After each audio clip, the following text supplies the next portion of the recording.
l'OCP a lancé au niveau du programme d'investissement vert tout un programme relatif à la partie eau, donc qui est axé sur la mobilisation d'eau non conventionnelle. Et donc sur cette partie, il y a et la mobilisation d'eau dessalée, un programme sur la partie STEP et un programme de transport qui englobe tout ce qui est conduite et pipeline reliant les sites de production aux sites de consommation. Donc sur la partie dessalement, il y a sur la partie JORF une installation de plusieurs projets de dessalement qui ramènent de l'eau dessalée, ce qui a permis déjà d'avoir une autonomie du site de Jorf Lasfar et puis dans les prochaines semaines commencer à alimenter aussi la ville Jdida et les villas avoisinantes Azmour, Houzia et Moulay Abdallah. Sur un deuxième axe, c'est l'axe centre. Donc Asfi, il est déjà en cours d'être alimenté par l'eau dessalée. Et puis le site industriel aussi d'Asfi, il est alimenté en continu en eau dessalée et on vise d'avoir l'autonomie dans les prochains jours. Le programme aussi englobe la partie sud où il y a un projet de dessalement sur la ville de Lyon et puis tout un programme qui va être en crescendo, en augmentation de capacité pour répondre aux prochains projets OCP et puis l'alimentation des villes, Marrakech, Khouribga et comme j'ai dit, les villes avoisinantes, Jdida et Esfi. Tout ça pour déjà répondre. Le premier objectif, c'est déclarer une autonomie et une utilisation 100% d'eau non conventionnelle de l'OCP dans l'optique de 2027 et puis commencer aussi à alimenter des villes et comme troisième objectif, commencer aussi à alimenter l'agriculture dans des régions avoisinantes. L'OCP a commencé en 1920 justement par l'extraction de la roche au phosphate depuis les mines et la commercialisation via le port de Casablanca. Donc ça c'était l'activité de l'OCP de 1920 jusqu'à 1965. En 1965, OCP a commencé la valorisation des phosphates par la création du premier site industriel qui est le site de Safi et le site de Jorf Lasfar en 1986.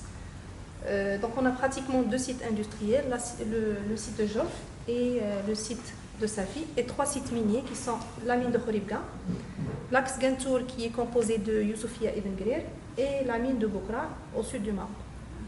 Donc pour le processus de production, il s'étale sur trois phases, la production de l'acide sulfurique, l'acide phosphorique et les engrais.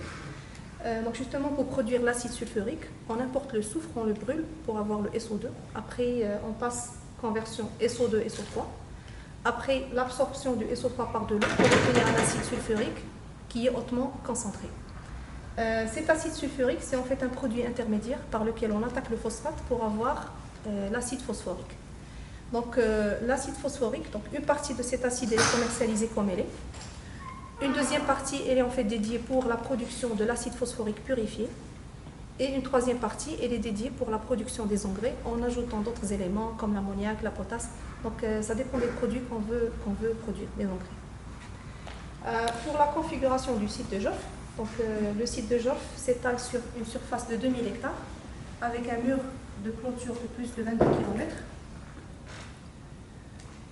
Pour le staff, on est à peu près 4000 collaborateurs OCP et 10 000 sous-traitants qui travaillent au site de Jorf Lasfar. Donc comme je vous ai dit tout à l'heure, le site de Jorf a commencé l'activité en 86. Pendant les années 80, on avait juste ce périmètre-là. On avait 6 unités de production d'acide sulfurique, 8 unités de production d'acide phosphorique et 3 lignes de production d'engrais.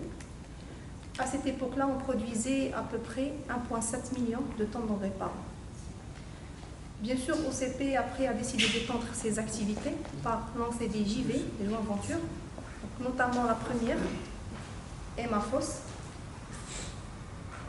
qui a commencé en 1998.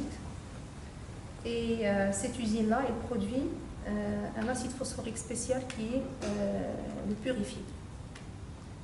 Deuxième JV avec le partenaire indien, 1999, c'est avec Tata Chemicals. Et cette usine-là, elle produit l'acide phosphorique pour le marché indien. Troisième JV avec le partenaire pakistanais Fuji Group.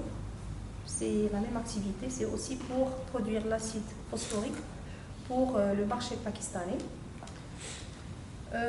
Une autre JV, c'était en fait avec le partenaire brésilien Bunge en 2009.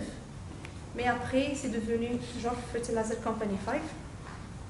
Et là, il y a la production des engrais. Vous voyez ici les rôles de stockage du produit fini. Contrairement à Pakistan, Marc Phosphore, Imacide et Mafos qui produisent l'acide. Donc toujours en parlant des partenariats, les toutes dernières, la première c'est avec le partenaire espagnol Fertinagro et la dernière c'est avec le partenaire américain Koch Industries à JFC3. Donc ça c'est généralement les différentes JV qui sont basées au site de Gulf.